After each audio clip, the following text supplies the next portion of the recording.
Bien, voilà, et on est mardi, je crois, le 4 octobre, et puis dans quelques jours, Jean-Pierre Fontmarty qui est devant moi. Donc bonjour Jean-Pierre. Bonjour. Nous reçoit chez lui. Alors j'ai eu un petit peu de mal à trouver, mais bon, on est sur les hauteurs de Pécharmont. Et c'est quand même assez, même plutôt très très joli ce coin. Et donc Jean-Pierre Fontmarty, on se connaît un peu. Tu es on va dire instituteur ou professeur des écoles, parce que je sais plus comment on va dire, retraité. Instituteur, je ne trouvais pas plus mal d'ailleurs. D'accord. Voilà. C'est institut. Voilà. Instituteur retraité, puis surtout, tu es déjà venu à Canal pour nous parler de ton premier roman. Ça se passait dans le monde de la musique, plus précisément d'un chœur, enfin une chorale. Et puis, deuxième roman, c'était il y a 2 ans déjà, le premier, je me souviens. C'était il y a 2-3 ans, oui, 3 ans déjà, le premier roman, Fausse note dans la chorale. Oui. Et donc, nouvel opus, L'équerre sanglante. On va changer complètement de thème, enfin de thème, en tout cas de chant, puisqu'on se retrouve chez les francs-maçons, mais on est toujours dans le domaine du polar. C'est bien un polar que tu fais, et c'est toujours Paulin Caron qui est le narrateur. On retrouve les mêmes personnages que dans le premier roman. Donc Paulin Caron qui est le narrateur, qui est un ancien directeur d'école, et son ancien élève, Pierre Pruny, qui est capitaine à la SRPJ de Bordeaux. Bien, donc des personnages récurrents. Alors je l'avoue, je n'ai pas lu en entier ton livre, tu me l'as envoyé il y a quelques jours, et puis j'ai pas eu le temps de le lire, donc je vais parler d'un bouquin que j'ai pas lu en entier, mais j'ai quand même lu quelques extraits. Moi, la première chose qui m'est venue à l'esprit, c'est que la chorale, tu chantes. La franc-maçonnerie, c'est pas un secret, tu es franc-maçon. Je crois qu'on peut le dire, à moi, parce qu'il paraît qu'il faut pas le dire ou je sais pas quoi. Non, personnellement, je n'ai pas à m'en cacher, mais enfin, tout ce qui était décrit là-dedans, n'importe quel lecteur qui souhaite se renseigner sur la franc-maçonnerie le trouverait dans des librairies spécialisées. Mais enfin, comme je n'ai pas à m'en cacher, loin de là, effectivement, je fais partie d'une loge maçonnique de Bergerac.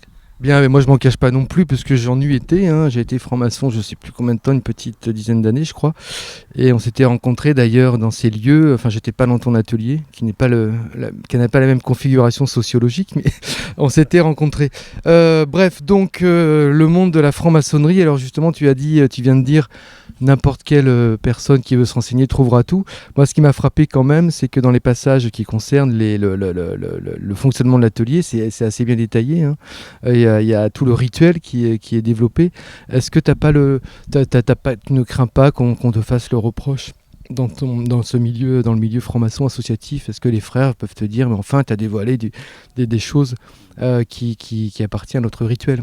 J'ai quand même pris la précaution de demander l'autorisation à ce qui, chez nous, ce qu'on appelle, qui est désigné sous le vocable de Conseil de l'Ordre, qui donc représente les loges de la région au Grand Orient à Paris. J'ai donc pris la précaution de lui demander l'autorisation en lui indiquant les grandes lignes de mon roman, et autorisation que j'ai obtenue. Donc je suppose qu'il ne doit pas y avoir maintenant de problème à ce sujet. D'accord. Donc tu as quand même pris soin de demander l'autorisation, alors que c'est vrai qu'en fait, il n'y a pas... Tu dévoiles pas grand chose, tu as raison, c'est des choses qu'on peut trouver facilement, même à la fin, j'ai vu que tu terminais par une chaîne d'union, enfin le texte, on peut le trouver aussi un peu n'importe où.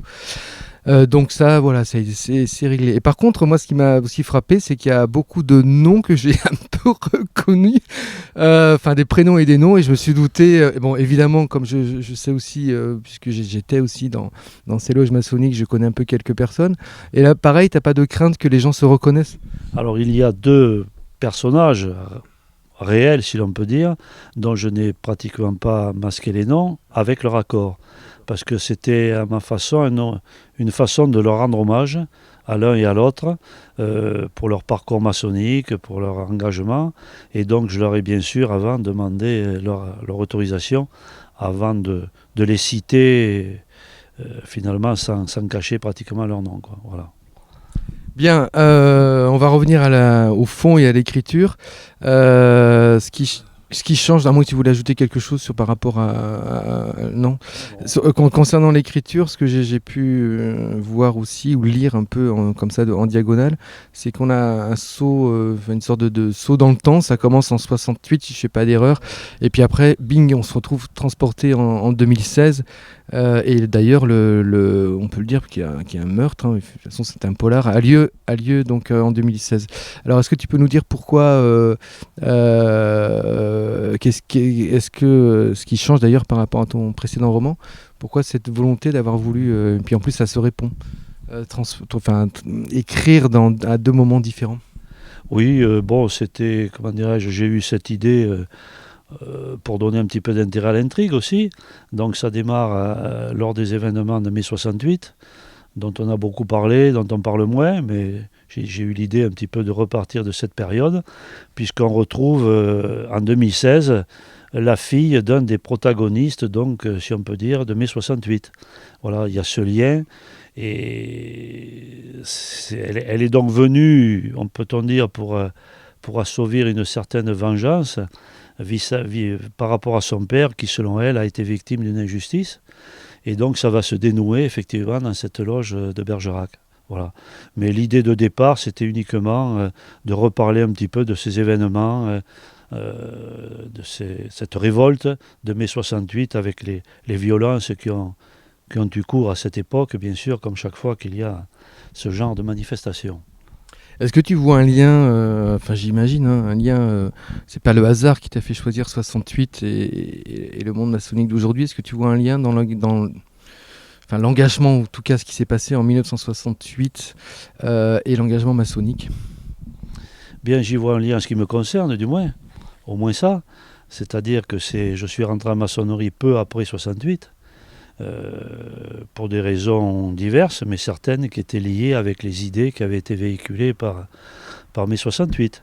Voilà, donc c'est ce qui m'a amené aussi donc, à reparler un petit peu de cette époque-là, quoi. Voilà.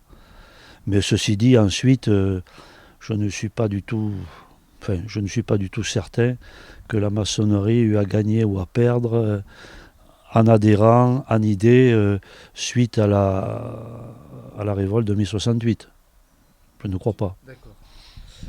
Est-ce qu'on peut dire que ce roman, même si c'est donc un roman, une fiction, est une façon de faire un peu d'extériorisation? On reproche souvent à la franc-maçonnerie de rester cachée, de ne pas parler de ce qui se passe en tenue, ou alors de faire quelques ouvrages et des rapports, mais en tout cas d'être assez discret.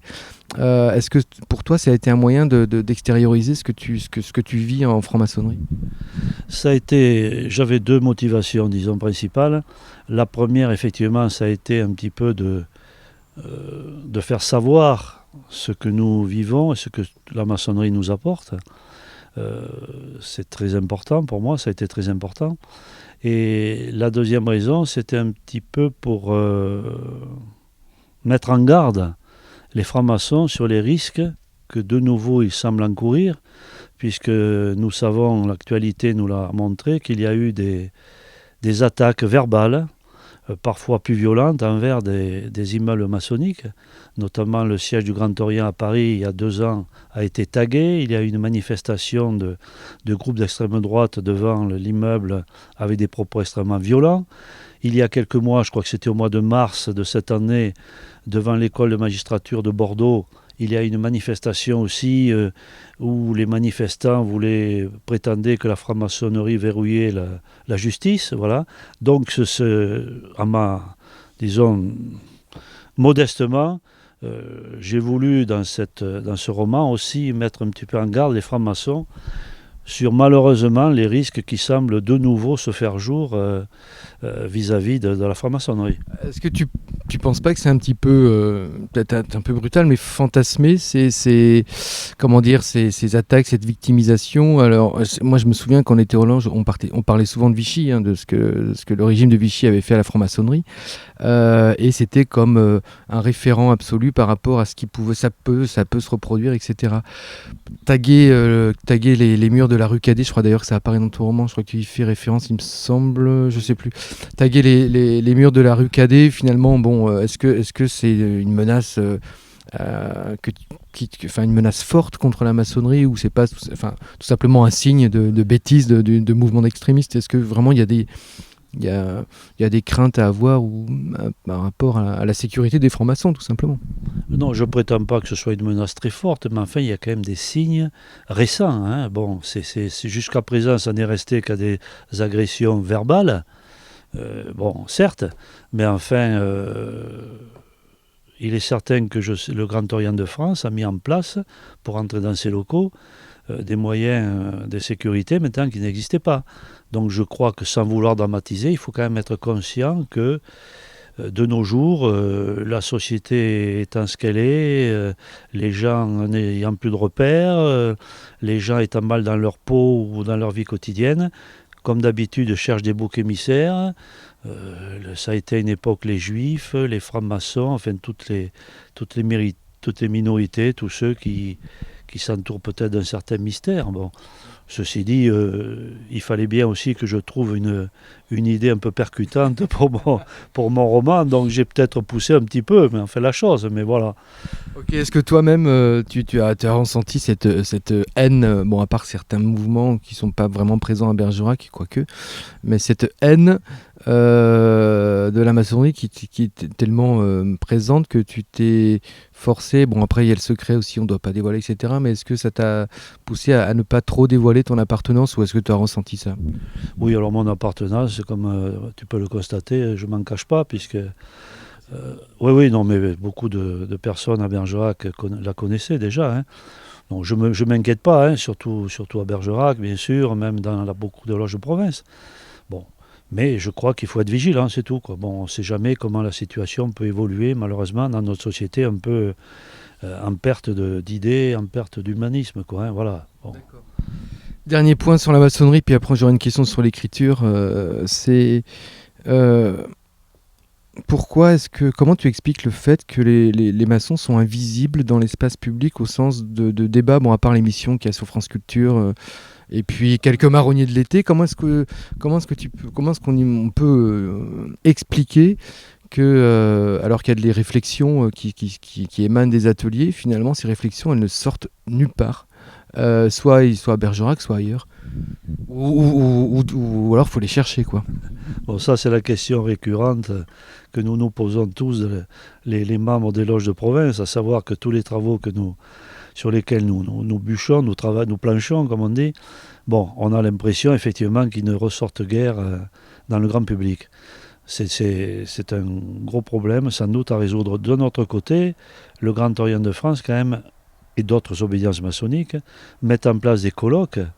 Il y en a eu tout au long de l'année 2015-2016 sur des sujets d'actualité, que ce soit dans les locaux à Paris, que ce soit en province, dans certaines grandes villes de province.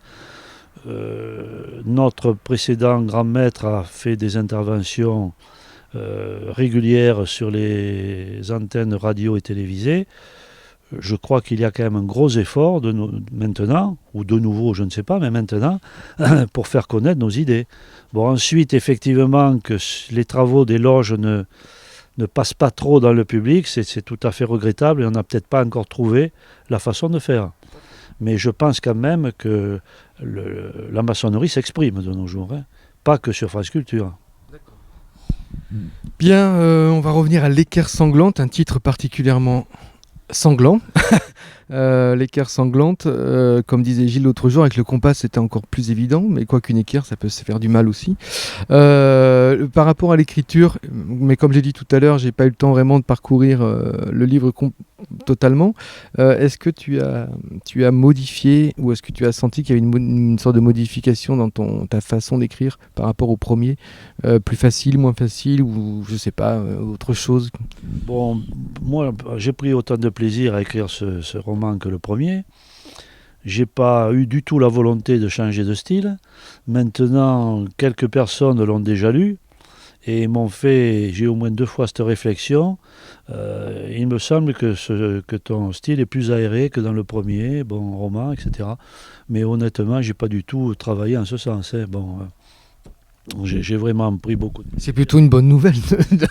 Si ça avait été l'inverse, ça aurait été plus embêtant. Si ça avait été l'inverse, on me l'aurait peut-être pas dit non plus, mais enfin bon.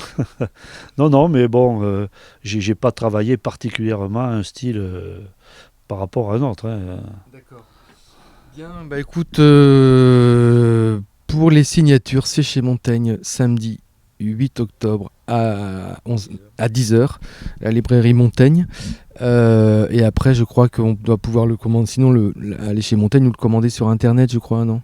Oui, bon, on peut le trouver sur Internet à l'adresse de la librairie Librinova, et on peut aussi le trouver en numérique, non seulement à Librinova, mais aussi à la FNAC, à Amazon, enfin tous les grandes librairies qui ont des sites en ligne l'ont aussi en numérique. Voilà.